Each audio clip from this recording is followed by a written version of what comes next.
Assalamualaikum warahmatullahi wabarakatuh. Halo sahabat sejuta kisah, senang sekali kami bisa kembali hadir menjumpai Anda. Tentunya seperti biasa, kami akan menyuguhkan cerita misteri yang menarik untuk Anda simak. Dan untuk kali ini, kami akan berbagi sebuah cerita misteri nyata yang berjudul Dikunjungi Almarhum Nenek Saat Pindah Rumah. Purwokerto 1980, aku baru saja pindah ke sebuah kompleks perumahan yang baru dibangun.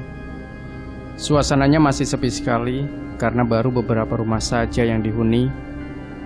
Sebenarnya proyek pembangunan kompleks ini belum selesai, bahkan saat itu instalasi listrik belum ada. Kami terpaksa pindah karena waktu untuk menghuni kontrakan di rumah lama sudah habis. Selain itu, ibuku sendiri yang sudah tidak sabar menghuni rumah milik sendiri di kompleks perumahan setelah sekian lama selalu mengontrak.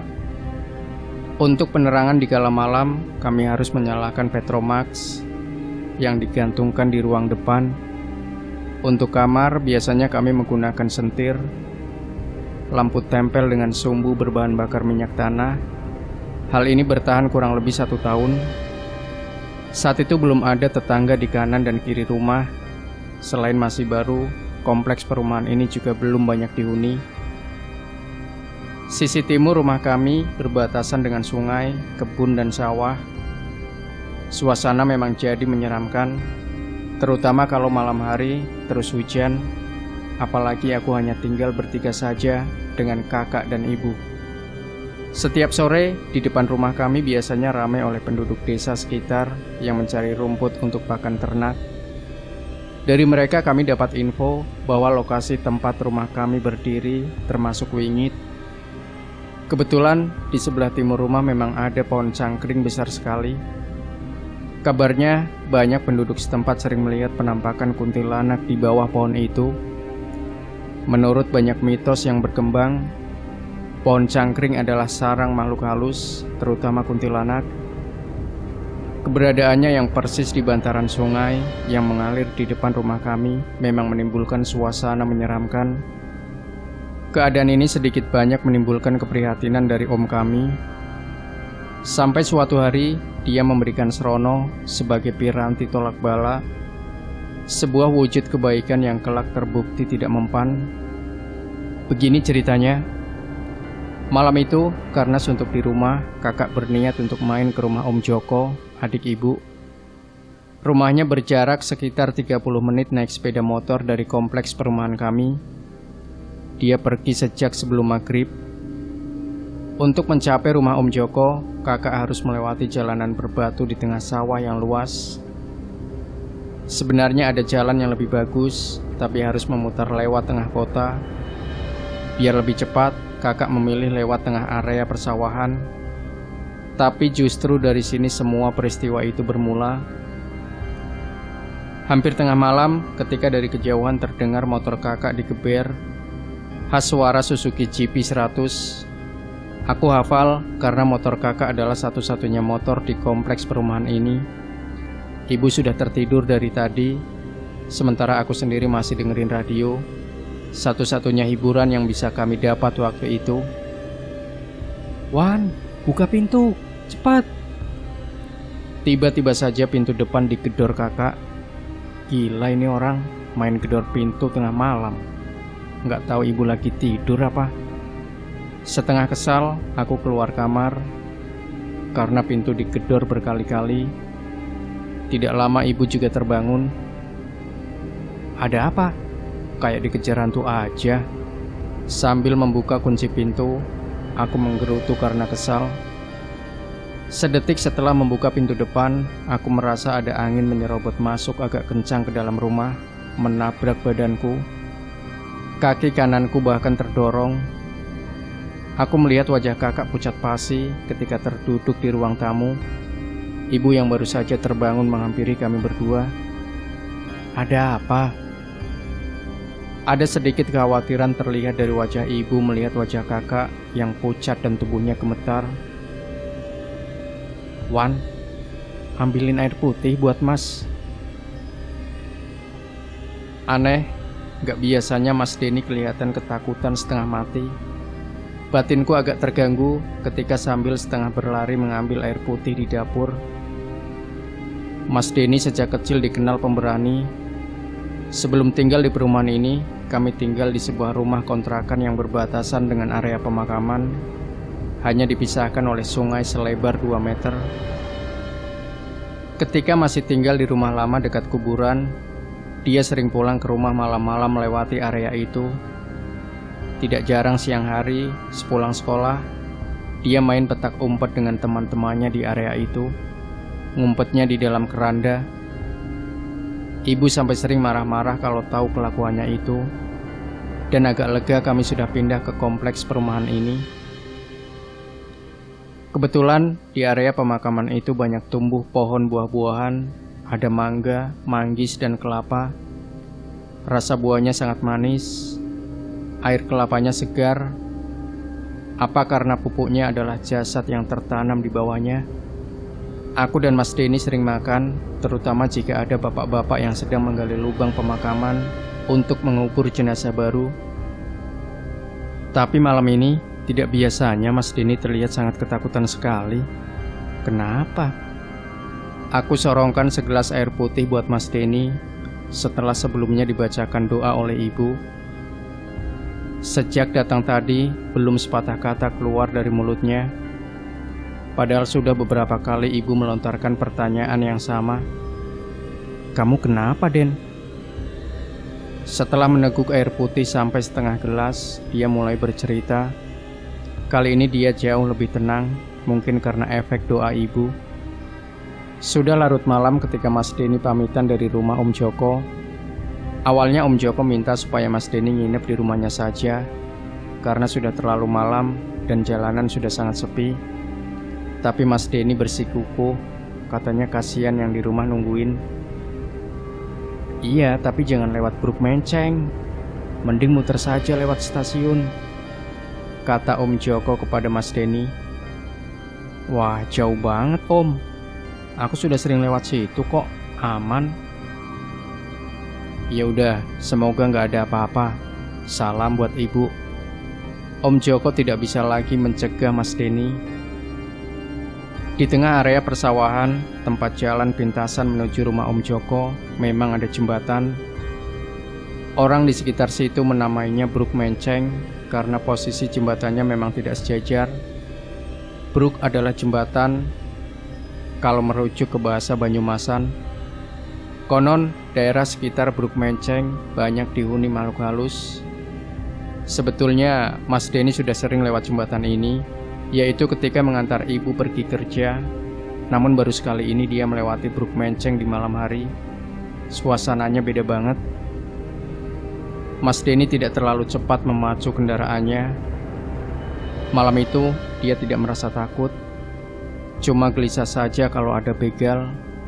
Bakal sangat bahaya kalau dia ngebut di jalanan yang kurang rata, lalu dihantam begal secara tiba-tiba. Jadi, sepeda motornya dipacu pelan. Selang beberapa menit kemudian, sampailah dia di jalan pintasan.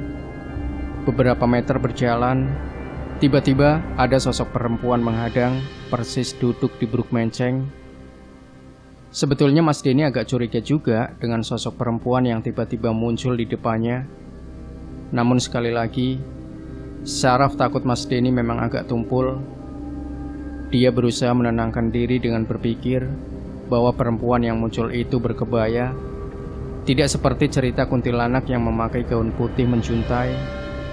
Dia mengira perempuan itu cuma kemalaman di jalan, lalu mencegat karena mau ikut nebeng.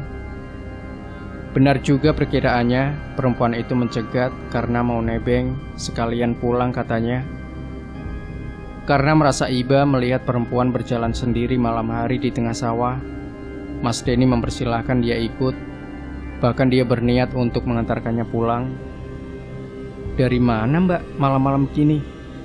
Kata Mas Denny setelah si perempuan berkebaya itu membonceng. Saya dari Bobosan dek. Adik dari mana? Dari rumah Palik saya di Kober, jawab Mas Denny. Oh Kober, sebelah mananya makam? Perempuan itu lalu bertanya lagi. Mas Denny sama sekali nggak menaruh curiga waktu perempuan itu menggunakan kuburan sebagai patokan alamat. Mungkin karena dulu Mas Denny juga pernah tinggal di dekat kuburan. Padahal wilayah Kober itu luas dan banyak terdapat gang menuju desa dan kompleks perumahan. Kenapa bukan nama gang yang dijadikan acuan? Bahkan dengan cueknya, Mas Denny balik bertanya, "Mbak tinggal di Bobosan sebelah mana?" "Saya di dekat lapangan, Dek," jawab perempuan itu datar. Sebuah jawaban yang aneh. Lapangan itu sendiri dikelilingi oleh perkampungan dan kompleks perumahan. Persis di sebelah timurnya adalah kuburan. Lalu dekat lapangan sebelah mana? Mas Denny juga tidak berkeinginan mencari tahu lebih jauh. Buat dia, ini hanya pertanyaan basa-basi saja. "Kalau boleh tahu, mau kemana, Mbak?" Jalan lintasan tengah sawah ini panjangnya kurang lebih 3 km dan tidak ada persimpangan. Persimpangan ada di ujung desa, ditandai pertigaan jalan yang sudah beraspal. "Saya mau ke Purwosari, Dik. Adik sendiri mau kemana? Bisa sekalian antar saya." "Kebetulan kita satu arah, Mbak. Nanti saya antar." "Purwosari sebelah mana?" "Nanti saya tunjukkan jalannya, Dik." Tanpa terasa, mereka sudah sampai ke ujung desa. Dari pertigaan jalan, Mas Denny ambil arah kanan untuk menuju Purwosari, desa di mana kompleks perumahan kami berada. Kali ini jalanan mulai beraspal. Beberapa kali Mas Denny sempat berpapasan dengan kendaraan lainnya. Dia tidak mempedulikan klakson dari beberapa kendaraan yang dibunyikan saat berpapasan dengannya. Sampai di jembatan besar yang menjadi batas dua desa, perempuan itu minta Mas Denny untuk berhenti sebentar. Sudah begini, Mas Denny masih juga nggak curiga. Malah dia ikut turun dari kendaraannya, karena saat itu kebelet pipis. Mas Denny menepi, lalu turun dari kendaraan dan mencari lokasi yang memungkinkan untuk membuang hajatnya. Sementara perempuan itu menyeberang ke sisi jalan yang lain. Sekitar 10 menit menunggu, perempuan itu belum juga kembali. Mas Denny berpikir, apa rumah dia di sekitar sini? Karena dalam pandangannya ada beberapa rumah yang berada di dekat jembatan itu. Tapi masa pergi begitu saja, batinnya. "Sudah, Dek, ayo." Tiba-tiba saja perempuan itu sudah ada di belakangnya. Entah dari mana datangnya. Baru pada saat ini Mas Denny mulai curiga. Pertama, karena dia baru kali ini melihat ada beberapa rumah di dekat jembatan. Padahal hampir tiap hari dia lewat jalan itu, dan yang ditemui hanya kebun. Kedua, kalau ada bangunan, harusnya itu adalah tempat selipan padi. Ketiga, keberadaan perempuan itu yang tiba-tiba saja ada di belakangnya. Namun, Mas Denny masih berusaha menepis rasa takutnya. "Oh iya, Mbak, dari tadi kita belum kenalan. Saya Denny. Nama Mbak siapa?" "Saya Arum, Dek," jawab perempuan itu singkat. "Arum? Nama Mbak sama seperti nama nenek saya. Tapi beliau sudah meninggal waktu ibu saya masih remaja," lanjut Mas Denny. Arum sendiri tidak menanggapi apa yang baru saja dikatakan Mas Denny. Mereka lalu melanjutkan perjalanan ke Purwosari yang jaraknya sudah semakin dekat. Sampailah mereka di sebuah pertigaan. Lalu Mas Denny menanyakan arah yang harus diambil untuk mengantarkan perempuan itu. Selanjutnya seperti terhipnotis, Mas Denny mengikuti petunjuk arah yang dikatakan perempuan itu. Hingga tiba-tiba tanpa terasa, dia masuk ke kompleks perumahan dan tidak lama sampai di depan rumah. "Rumah kami?" "Lalu di mana perempuan itu sekarang?" Ibu bertanya, sepertinya penasaran sekali mendengar cerita Mas Denny. Lalu beliau keluar menuju teras rumah, diikuti aku dan Mas Denny. Ibu menyapukan pandangannya ke sepanjang jalan di depan rumah kami. Lalu pandangannya terpaku pada sosok perempuan yang tengah berdiri di depan sebuah rumah yang belum selesai dibangun. Dia mengenakan kebaya dan sanggul khas perempuan Jawa pada zaman dulu. Ibu. Tiba-tiba saja ibu mengucap kata itu. Mata beliau berkaca-kaca menampakkan keharuan yang teramat sangat. Kami melihat perempuan itu tersenyum sambil mengangguk. Apakah yang berdiri di depan rumah itu ibunya, nenek? Ada kerinduan yang bisa aku rasakan di antara mereka. Nenek meninggal saat ibuku masih berusia remaja. Sudah lama sekali mereka terpisah. Tak lama setelah kami bersama membacakan doa, bayangan nenek menghilang. Aku peluk ibuku yang masih sedikit terguncang dengan kejadian ini. Kami bertiga lalu masuk ke dalam rumah. Ketika melangkah mendekati rumah, ada suara angin berderu berasal dari dalam rumah. Belum reda guncangan yang kami bertiga terima, guncangan lain datang. Ruang tamu kami tiba-tiba berantakan, beberapa perabot juga terjungkal. Di dalam rumah yang tiba-tiba berantakan, kami melihat sesosok perempuan berkebaya. Dia duduk di kursi ruang tamu, satu-satunya kursi yang masih berdiri dengan anggun. Kami sudah menduga kalau almarhum nenek datang lagi. Sebelum sosok berkebaya itu tertawa sinis, diikuti deru angin dari dalam rumah, perempuan berkebaya itu keluar dari rumah kami, lalu menghilang diiringi kabut yang berputar ke atas.